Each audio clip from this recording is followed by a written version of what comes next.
My engagement party. Mine and Marcus. It feels like a play I've seen before. A rerun of a tragedy I now have the script for. I sip my champagne. The bubbles bitter on my tongue. He's over there smoozing, looking every bit the devoted fiance. He doesn't know I know. He doesn't know I remember everything. Excusing myself with a headache. A convenient, believable lie. I slip away from the noise. Not towards the exit, but towards the service corridor that gives me a perfect view of the coat closet's entrance. My phone screen glows faintly in my hand, connected to the micro camera I planted earlier. And there they are. Olivia. My sister. All practiced vulnerability and fluttering lashes. Marcus. Easily caught. History repeating itself pixel by pixel. A cold smile touches my lips. This time there's a prenuptial agreement tucked away in my lawyer's safe. A very special one. In my first life, they destroyed me. In this one, I'll watch them destroy themselves. Olivia. My sister. She glides through life on a current of effortless beauty and practiced charm, leaving a wake of chaos only I seem to notice. Or perhaps only I cared to notice. In my first life, that caring cost me everything. She was always the golden child. The one mom and dad showered with praise while my achievements were met with lukewarm acknowledgments. My pains dismissed as melodrama. Olivia could do no wrong, even when she was doing exactly that. I remember it with a clarity that still feels like acid etching my insides. That life just days before the wedding I'd planned meticulously for months. The wedding I'd poured all my naive hopes into. I found them. Olivia and Marcus. My Marcus. Then not in some dingy coat closet, but tangled together in the guest room of our future home. The betrayal wasn't just the infidelity. It was the sheer breathtaking gall of it. Olivia's tearful false apologies. Marcus' cold, pragmatic explanation that Olivia simply understood him better. My parents somehow managed to spin it as my fault. I wasn't attentive enough. I was too focused on my career. I pushed him away. The world tilted, cracked, and then shattered. The humiliation, the heartbreak, the utter isolation. It was too much. The darkness swallowed me whole. A bottle of pills. A final note they probably dissected for signs of my instability. Suicide. They called it. A tragic end for a fragile girl. Fragile? No. Just utterly broken by those closest to her. Waking up again, gasping for air in a past I thought was sealed by death was the most terrifying and exhilarating moment. Reborn 3 years before the implosion. 3 years to rewrite the ending. Marcus Thorne in this life. Seeing him again sent a jolt through me. Not of love, but of cold calculation. He's exactly as I remember, devastatingly handsome. Impeccably dressed. Radiating an aura of wealth and ruthless ambition. He built his company, Thorne Industries, on sharp deals and sharper elbows. Valuing image and connections above genuine human decency. He saw me in the first life as an accessory. A suitable wife from a respectable, though not quite top-tier family. He saw Olivia as a thrill. A conquest. He never truly loved either of us. He loved what we represented. What we could do for his ascent. This time, I see him as a tool. A necessary pawn in my elaborate game. And my parents. Oh, Mom and Dad. Still the same. Olivia tripped. They rushed to cushion her fall. I secured a major promotion. That's nice. Dear. Don't let it go to your head. Their casual dismissal. Their blatant favoritism. It stung less now. It fueled the fire. In the first life, their lack of support crippled me. In this one, it frees me. I owe them nothing. Their disappointment is irrelevant. Then there's Vanessa. My best friend. Or so I thought. In the hazy aftermath of discovering the affair last time. I'd sobbed my heart out to her. Sharing every raw detail. Every vulnerability. Days later, Marcus used those exact vulnerabilities against me, twisting my words, painting me as unstable. Olivia later let slip during a drunken gloat long after I was gone. How Vanessa had relayed everything. Currying favor. Securing her own place in their shiny new circle. The betrayal cut almost as deep as the initial one. A confidant turned viper. This time, Vanessa's calls go unanswered half the time. When we do talk, my words are carefully measured, devoid of any real substance. She hasn't noticed yet. And Richard Sterling, my former boss at Sterling Corp., a man who preached loyalty but practiced expediency. When the news of the broken engagement and my subsequent fragility became office gossip in my previous life, he called me in, expressed concern, then fired me, citing performance issues that conveniently arose only after my personal life imploded. 2 weeks later, Olivia sashayed into my old role, a position she was laughably unqualified for, secured undoubtedly by Marcus' influence and perhaps a whisper from Vanessa. This time things are different. The moment I knew I was back, my first strategic move was professional. I didn't go crawling back to Sterling Corp. Instead, I targeted their biggest rival, Apex Global. I polished my resume, leveraged connections I hadn't bothered with before, and aced the interviews. Now, I'm rising fast at Apex. And Apex. We're currently preparing a hostile takeover bid for Sterling Corporation. Richard has no idea the architect of his potential downfall is the woman he discarded so easily. He certainly doesn't know I'm feeding Apex strategic insights gleaned from memories of his company's future weaknesses. Marcus, just as I calculated, noticed me again. Not the broken fiancé-to-be, but the confident, successful woman making waves at Apex. He pursued me relentlessly, showering me with attention, gifts. The whole practice performance was almost nauseatingly easy to reel him in. He thinks he's the predator. He has no clue he walked right into my meticulously laid trap. Our whirlwind romance is entirely on my terms, choreographed down to the last detail. My reconnaissance wasn't just professional. I dug into Olivia's life. In this timeline, without Marcus bankrolling her expensive taste yet, she's floundering. Credit card debt piling up. Rumors of a nasty little gambling habit whispered among circles she tried to keep separate. She's desperate, grasping for a lifeline. That desperation makes her predictable, makes her greedy, makes her easy to manipulate. Last week, during a brief stilted coffee meeting I'd agreed to, I accidentally left my phone unlocked on the table when I went to the restroom. Open to a message chain with my lawyer discussing the final details of settling my late grandmother's vast estate. An inheritance I never received in my first life because my parents, executives of the will, somehow managed to redirect the bulk of it to Olivia after my death. This time, Grandma updated her will shortly before passing, leaving everything directly to me, bypassing my parents entirely. A fact I made sure Olivia glimpsed. The bait is set.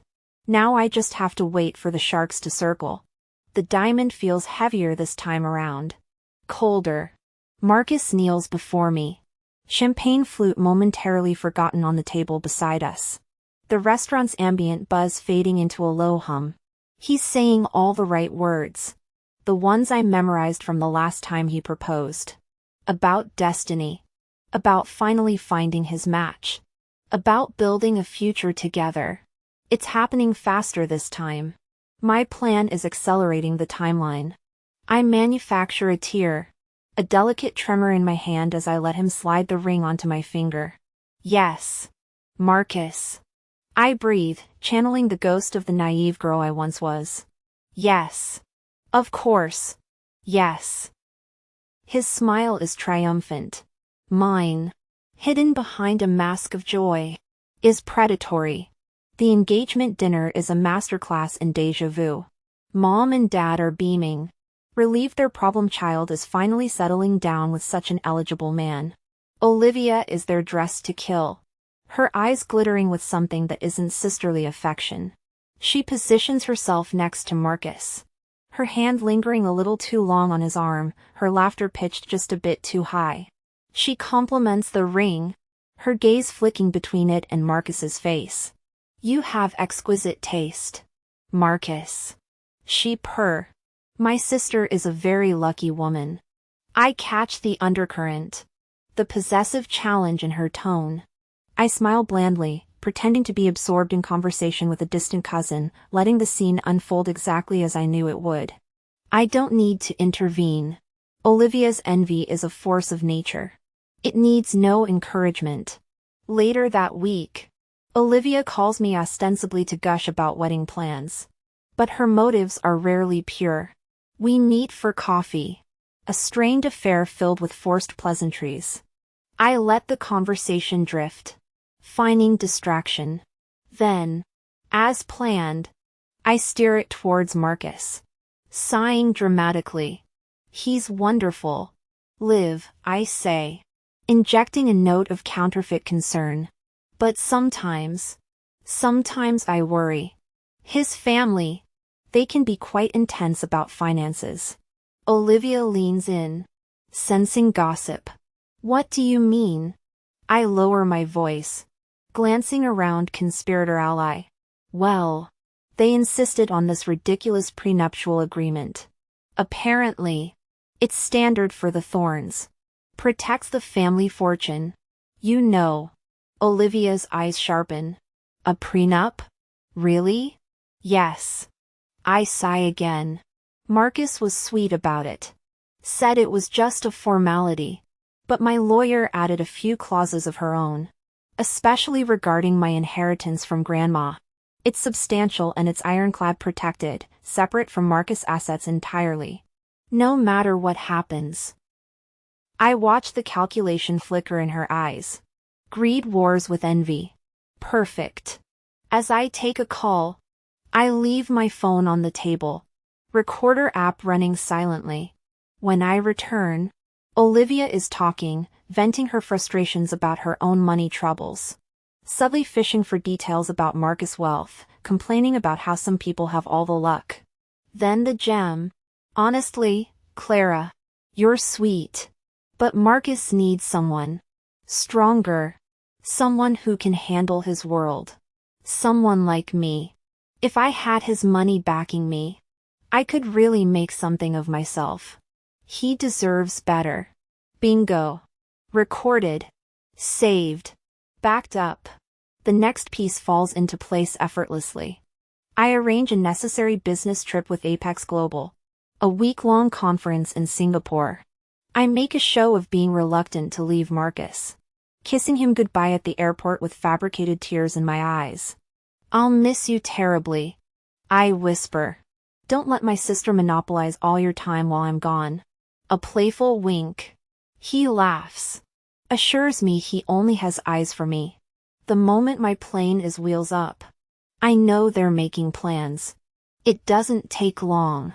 A discreet private investigator hired months ago provides the proof. Texts confirming clandestine meetings. Grainy photos of them leaving a boutique hotel downtown.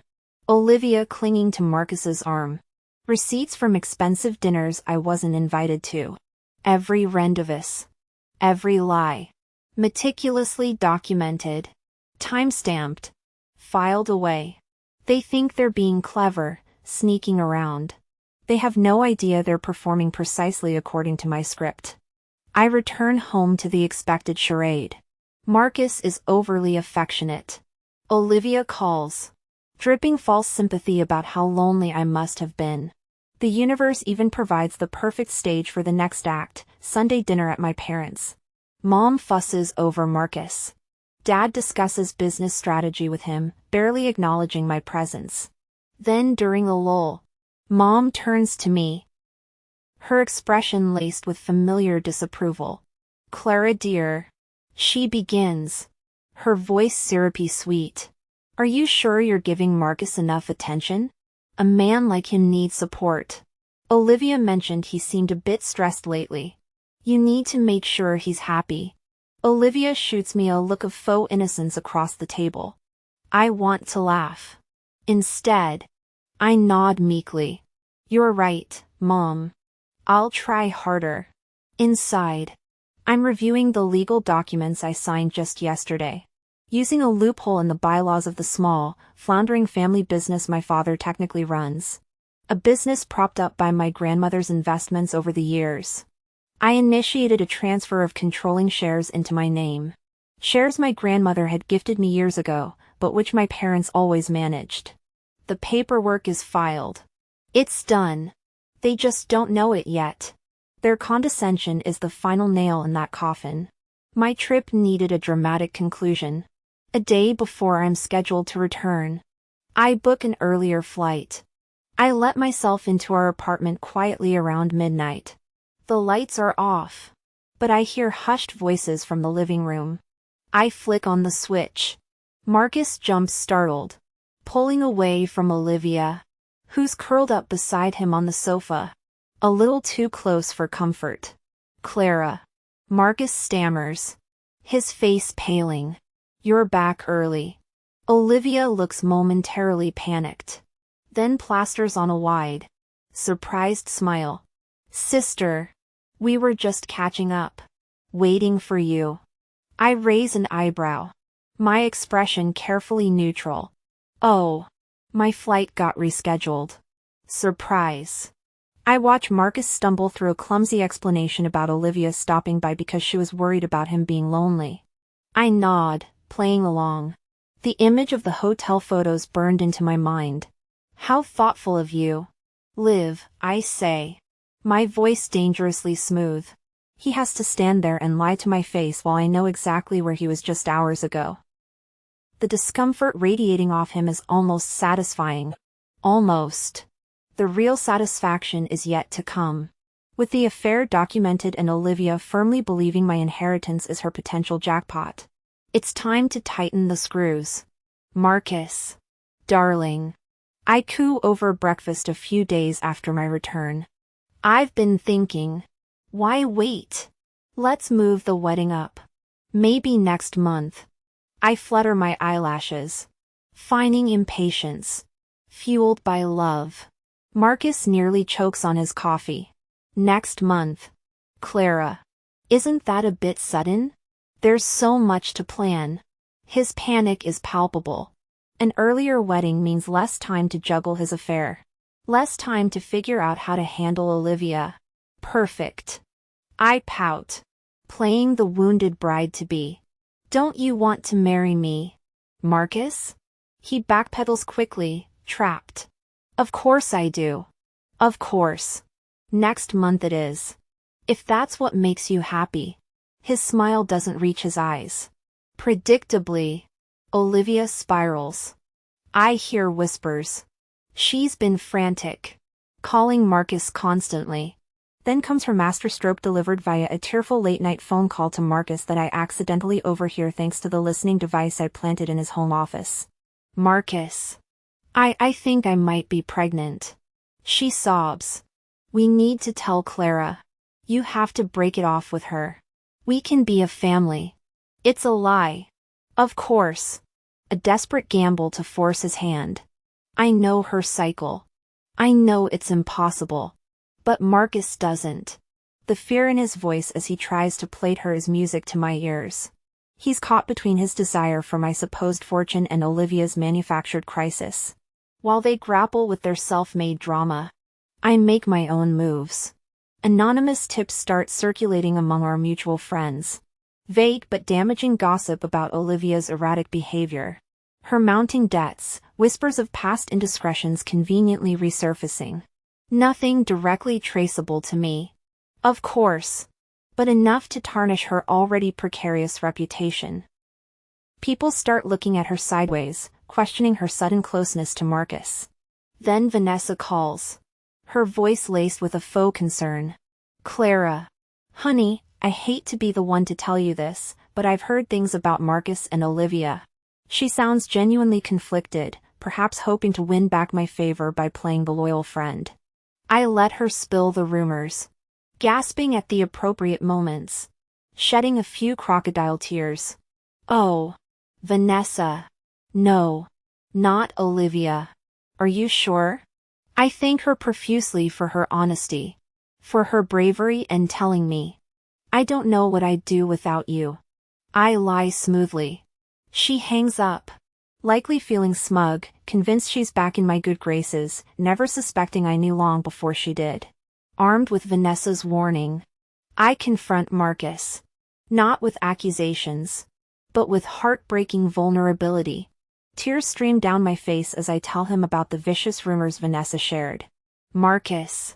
People are saying terrible things about you and my sister. I defended you. Of course.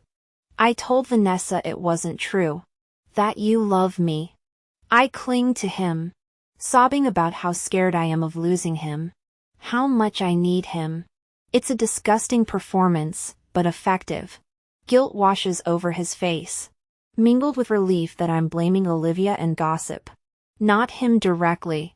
He holds me tight, swearing his undying devotion, promising Olivia means nothing.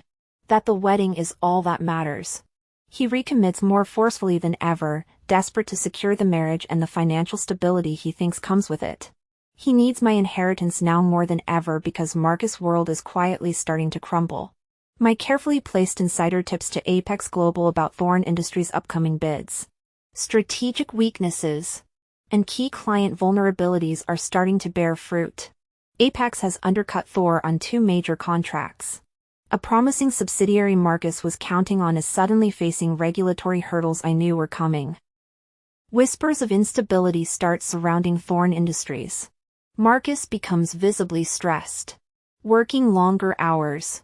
His temper shorter. His desperation to marry me, to secure access to my old money becomes palpable. He's no longer just marrying an accessory. He's marrying a lifeline. Meanwhile, Olivia's fabricated crisis takes an ironic turn. A frantic, tearful call, this time genuinely panicked, reveals the truth. She is pregnant.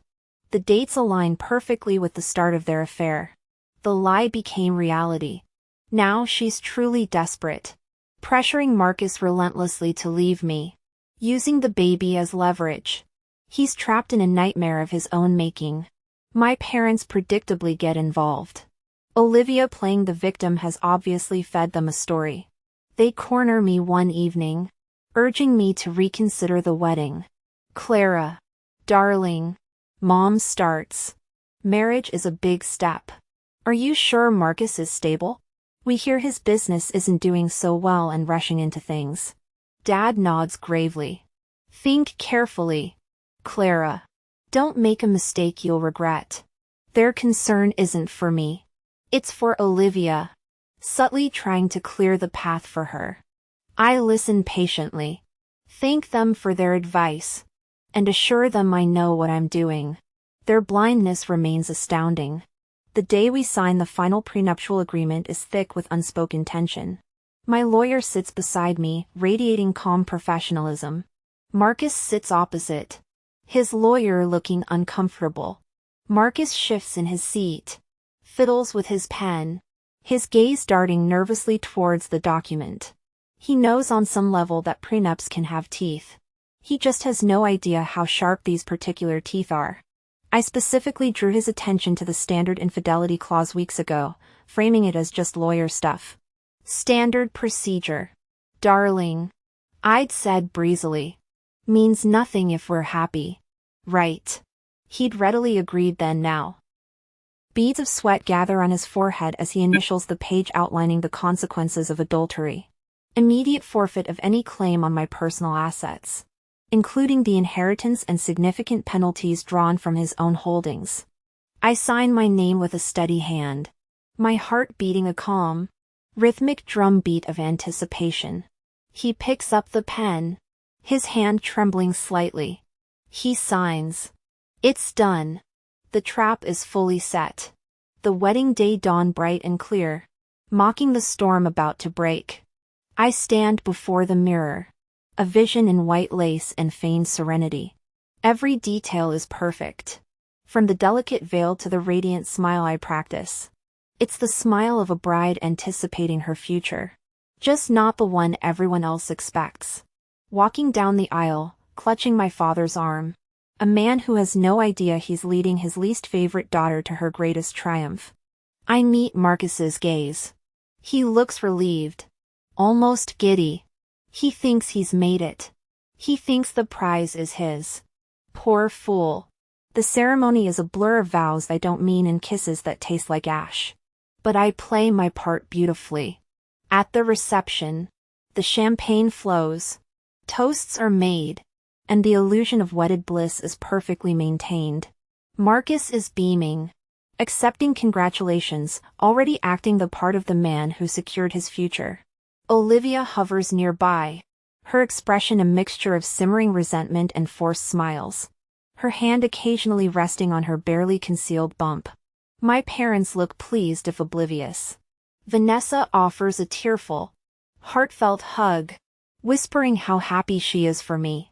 Richard Sterling even makes an appearance, offering slick congratulations, likely scouting for business opportunities. The whole cast of my personal tragedy is assembled. Then, as the orchestra swells, I make my move. During a moment when Marcus is distracted by business associates, I slip away. Not just to powder my nose, but out. Gone. Minutes turn into anxious whispers. Where's the bride? Murmurs ripple through the crowd. Marcus' smile falters, replaced by confusion, then annoyance, then dawning panic. He starts searching, asking staff, his voice growing tight. Olivia feigns concern joining the search while exchanging worried glances with Marcus. They find each other inevitably drawn together by their shared deceit.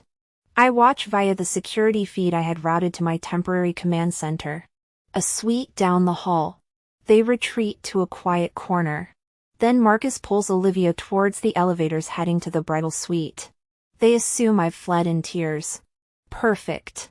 Let them walk into the final act. As they enter the suite, arguing in hushed, frantic tones. Where could she be? Did someone tell her?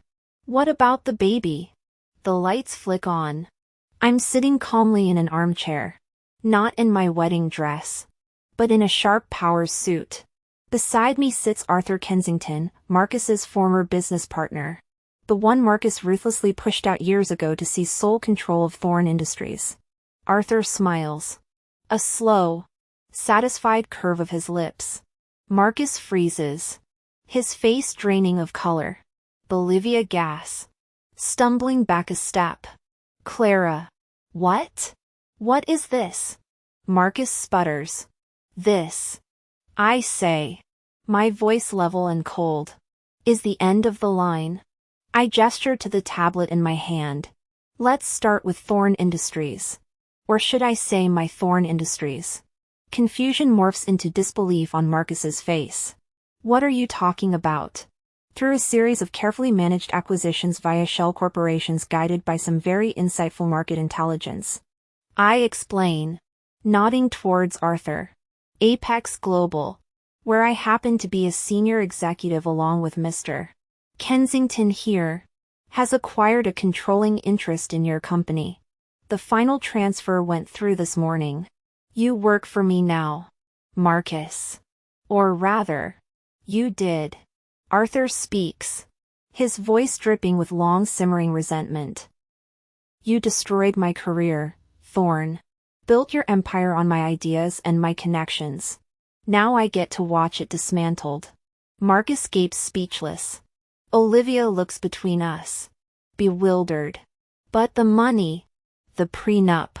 Ah, yes, the prenup.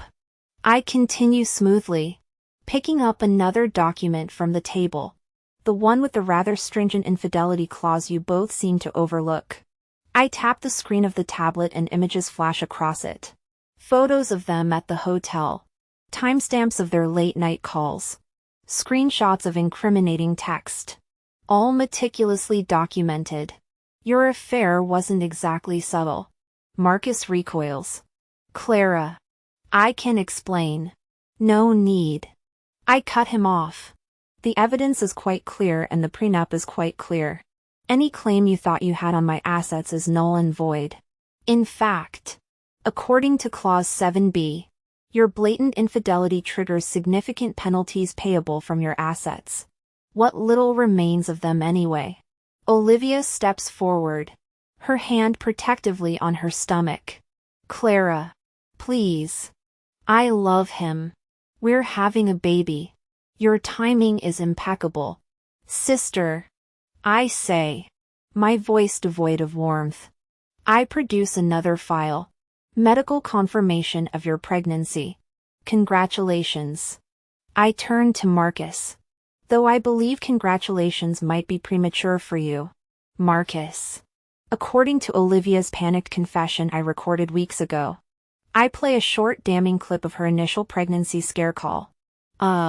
She wasn't entirely sure about paternity back then. Perhaps she still isn't.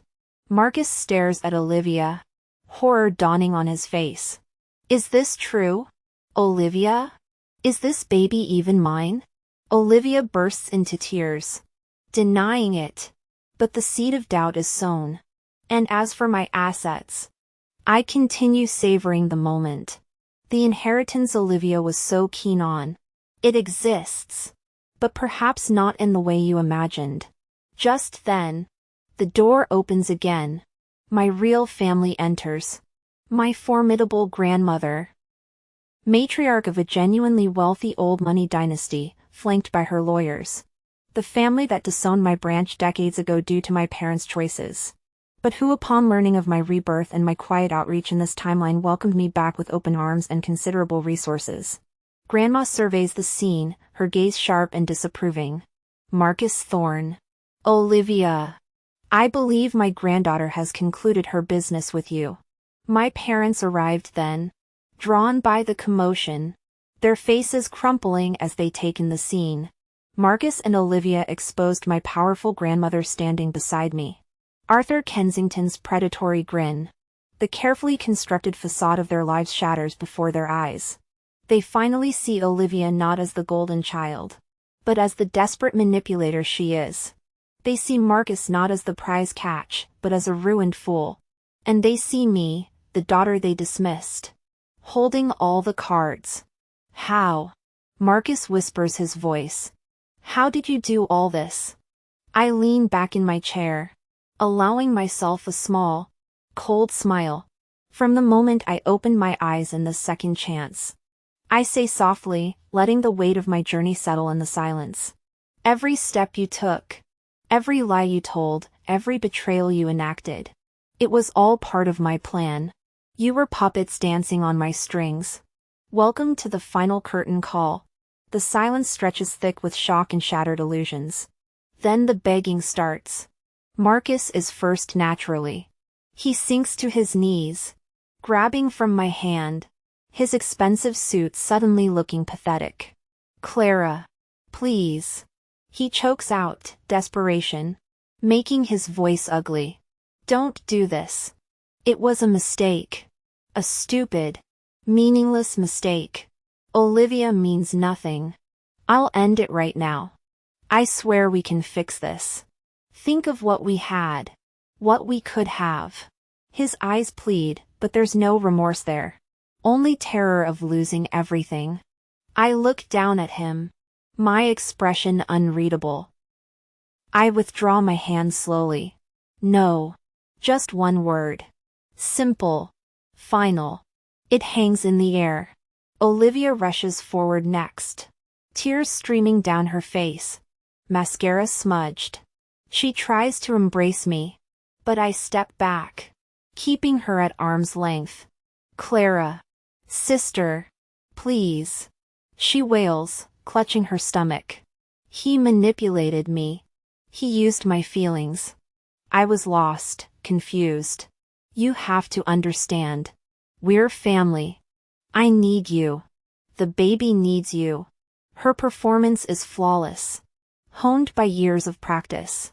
But the script is old and I'm no longer part of the audience. No. My voice is quiet. But it cuts through her sobs like glass. Olivia stares at me. her mouth falling open, the tears momentarily forgotten in sheer disbelief. My parents step forward hesitantly, their faces etched with newfound shame and a dawning horror of their own complicity. Mom reaches out a trembling hand. "Clara. Darling. We were blind." She stammers, tears welling in her own eyes. Dad nods, his face ashen. "We didn't see. We didn't listen. We failed you. Can you ever forgive us?" The apology I craved my entire first life. Now it feels like dust. Meaningless. No. The word lands like a physical blow. My parents flinch, looking utterly lost. Vanessa, who had hovered near the doorway, taking everything in, chooses this moment to try and salvage something. "Clara. I tried to warn you," she says earnestly, stepping closer. "I told you what I heard. I was trying to protect you.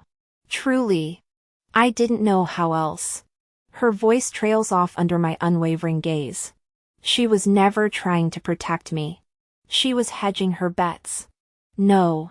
Even Richard Sterling, ever the opportunist, sees a potential angle. He clears his throat, stepping forward with a strange smile. "Clara," he says, his tone smoothly professional despite the chaos. "Clearly, you're a woman of extraordinary talent. Sterling Corporation. Well, Apex is acquiring us. I see that now. But perhaps there's a place for you. Your old position. Double the salary. Of course. We need someone with your foresight." He actually thinks he can buy his way back into my good graces after discarding me. The audacity is almost laughable. No. I stand tall amidst the wreckage of their lives, the pleas and apologies washing over me without effect. I look at each of them. The cheating fiance, the treacherous sister, the blind parents, the false friend, the opportunistic boss. All architects of my past misery, now reduced to begging scraps from my table. The power dynamic has irrevocably shifted. I turn to leave, Arthur and my grandmother falling into step beside me.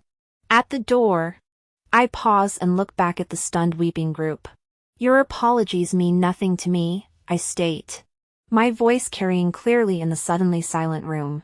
"In fact, your tears," I allow a small, genuine, but chilling smile to touch my lips, "are the sweetest wedding gift I could have asked for." Then I walk away, leaving them to drown in the consequences they created.